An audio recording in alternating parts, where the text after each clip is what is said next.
உலக தரத்துல படங்களை எடுங்கடான்னா இவனுங்க இன்னும் உள்ளூர்லயே உருட்டிக்கிட்டு இருக்கானுங்க. அதனால ரீசெண்டா வந்திருக்கக்கூடிய படங்களை வச்சு செய்ய போறோம். பெஸ்டான படத்தை வெல்கம் பண்ண போறோம். ஒஸ்ட் படத்தை ரோஸ்ட் பண்ண போறோம். அக்கா கிட்ட பலாப்பழம், அண்ணன் கிட்ட ஜிலேபி, தங்கச்சி கிட்ட தக்காளி, இப்படி எல்லாம் தமிழ் டப்பிங் வருது. அது எந்த படத்துல வருதுன்னு கீழே கமெண்ட் பண்ணுங்க. அப்போ ஆரம்பிக்கலாங்களா? அகம் டிவி வழியே அகத்திற்குள். 2014 ரிலீஸான டீனேஜ் மியூட்டன்ட் நிஞ்சா டர்ட்லஸ். யாருக்கும் தெரியாம நகரத்தை காப்பாத்துவாங்க. நாங்க தான் காப்பாத்துறோம்னு பேத்திக்க மாட்டாங்க. அவங்க தான் 4 தவளை பிரதர்ஸ். இவங்க எங்கிருந்து வந்தாங்க, எப்படி வந்தாங்கன்னு யாருக்குமே தெரியாது. ஏனென்றால் இவங்களுக்கு வரலாறே கிடையாது. ஒரு பக்கம் இவங்களை தலைமை தாங்குவது, வழி நடத்துவது ஒரு ஐட்டம் தலைவி. நல்ல வேலை தவளை பிரதர்ஸ் தவளையா இருக்காங்க, இல்லன்னா இவளை வேட்டையாடிட்டு இருப்பாங்க.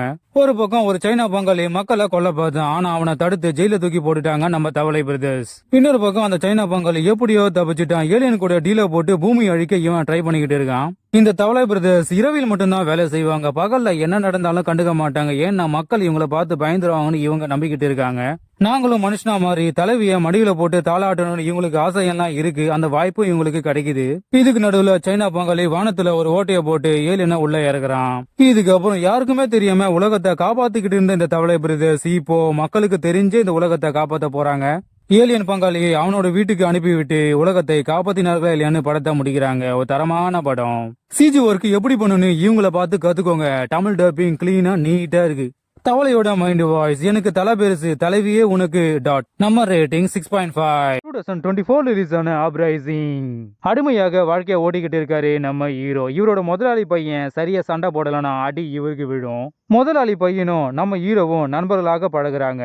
நம்ம ஹீரோ முதலாளிக்கு விசுவாசமா இருந்தாலும் முதலாளி நம்ம ஹீரோவை ஏமாத்திட்டாரு. அதனால நம்ம ஹீரோ காண்டுல இருக்காரு. ஒரு பக்கம் ஜப்பான் படையினர் படையெடுத்து வந்துகிட்டு இருக்காங்க. அதுக்கு பயந்து ராஜா ஊரை விட்டே ஓடிட்டாரு. இன்னொரு பக்கம் அடிமையாக இருந்தவங்க முதலாளியையும் அவரோட ஃபேமிலியையும் எரிச்சிட்டு போயிட்டாங்க. பழி நம்ம ஹீரோ மேல விழுது. என் ஃபேமிலியை கொண்டவன நான் பழிக்கு பழி வாங்கியே ஆகணும்னு முதலாளியோட பையனும் நம்ம ஹீரோவை வேட்டையாட பாக்குறான். இதுக்கப்புறம் நம்ம ஹீரோவோட போர் என்னன்னு படத்தை முடிக்கிறாங்க. ஒரு தரமான படம். லைட்டா லேக் அடிக்கும், ஆனா தெரியாது. Tamil dubbing, cinematography double okay. ஐந்து ரேட்டிங் 6.6. நம்ம ரேட்டிங் 7.5. அப்ரைசிங். மக்களை அரவணைப்பவன் ராஜா, அடிமைப்படுத்துபவன் கூஜா. 2025 ரிலீஸ் ஆன டென் ஆஃப் தீவ்ஸ் பேண்டோரா. என்னது பேண்ட் ஆகணுமா? ஏற்கனவே கொள்ளடிச்ச கும்பல் மறுபடியும் கொள்ளடிக்கிறாங்க. அவங்கள மறுபடியும் போலீஸ் கோட்டை விட்டுட்டாங்க. கடமை, கண்ணியம், கட்டுப்பாடு, இது மூணுமே கடைபிடிக்காத ஒரே போலீஸ் ஆபீசர் நம்ம ஹீரோ ஜெராட் பட்லர். ஏற்கனவே ஹீரோட தலையில மிளகா அரைச்சிட்டு போன அந்த கொள்ளக்கார கும்பலை பிடிக்க இவரு களத்துல இறங்குறாரு. ஒரு பக்கம் அந்த கொள்ளக்கார கும்பல் ஒரு பேங்கை கொள்ளடிக்க பிளான் பண்ணிக்கிட்டு இருக்காங்க. இன்னொரு பக்கம் நம்ம ஹீரோ ஒரு திருடனை கண்டுபிடிச்சாலும் அவனை பிடிப்பாருன்னு பார்த்து அவன் கூட டீல போடுறாரு. நான் ஒரு போலீஸ் என்பதையே இவர் மறந்துட்டு திருடன் கூட சேர்ந்ததுனால திருடனாவே ஆயிட்டாரு. அவங்க கூட சேர்ந்துக்கிட்டு கொள்ளடிக்க இவரும் களத்துல இறங்குறாரு. இதுக்கப்புறம் நம்ம ஹீரோ எந்த நேரத்துல என்ன பண்ணுவாருன்னு அவருக்கே தெரியாது. நான் சொல்லல, அவர் தான் சொல்லியிருக்காரு. இதுல அவரு திருடனா போலீஸான்னு படத்தை முடிக்கிறாங்க.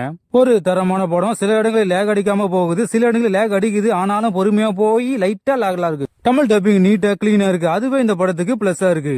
டென் ஆஃப் தீவ்ஸ் பார்ட் 1 நல்லாவே இருக்குது. ஆனா அந்த படத்தை எல்லாரும் நல்லாகுதுன்னு சொல்றாங்க. உண்மையிலேயே அந்த படத்துல ஒரு கொலை சீனே இருக்காது. பார்ட் 1 பார்த்துட்டு தான் இந்த பார்ட் 2 பார்க்கணுமான்னு கேட்டீங்கன்னா அதெல்லாம் ஒன்னும் தேவையில்லை. நீங்க தாராளமாக பார்த்து பார்க்கலாம்.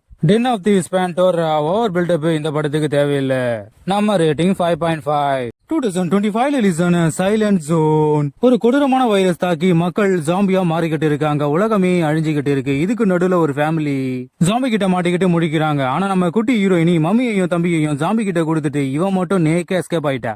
ஒரு பக்கம் ஒரு ராணுவ வீரர் இவளை காப்பாத்துறாரு. காலங்கள் ஓட ஓட வாழ்வா சாவான்னு மக்களும் போராடிக்கிட்டு இருக்காங்க. இதுக்கு நடுவுல நம்ம ஹீரோயினி அவளோட வளர்ப்பு தந்தையா இருக்கிற ராணுவ வீரரும் இந்த பூமியில எப்படி வாழ போறாங்கன்னு படத்தை முடிக்கிறாங்க. ஒரு தரமான படம் அப்படின்லாம் என்னால சொல்ல முடியாது. ஏன்னா படம் பயங்கரமா லேக் அடிக்குது. ஒரு சில இடங்களில் வர ஃபைட் அல்டிமேட்டா இருக்கு, சில இடங்களில் வர ஃபைட் ஏற்கனவே பார்த்த மாதிரியே இருக்கு. இந்த மாதிரி வழக்கமான கதை ஏகப்பட்ட வந்திருக்கு. அந்த படம்லாம் பார்த்ததுனால இந்த படம் பார்க்கும்போது அடுத்த சீன் என்ன வர போகுது நம்மளால யூகிக்கவே முடியுது. நம்ம ஹீரோயினி நடிக்கிறான்னு பச்சையா தெரியுது. அவளுக்கு யாராவது நடிப்பை சொல்லி கொடுங்க. கூட வர ராணுவ வீரர் நான் தான் அடுத்த ரேம்போன்னு சொல்லிக்கிட்டு திரிகிற மாதிரியே இருக்கு. ஓவரா பில்டப் பண்ணிக்கிட்டு இருக்காரு. தலைவரே ரேம்போ வேற, நீங்க வேற. பாடி ஏத்தனா மட்டும் பார்த்தாது, கொஞ்சமாவது நடிக்கணும். நடிப்பே வராத இவங்க 2 பேரும் வச்சு எப்படி இந்த மாதிரி படத்தை எடுத்தாங்கன்னு எனக்கு தெரியல. பொறுமையா போய் பொறுமையா ரொம்ப சொதிக்கிறானுங்க.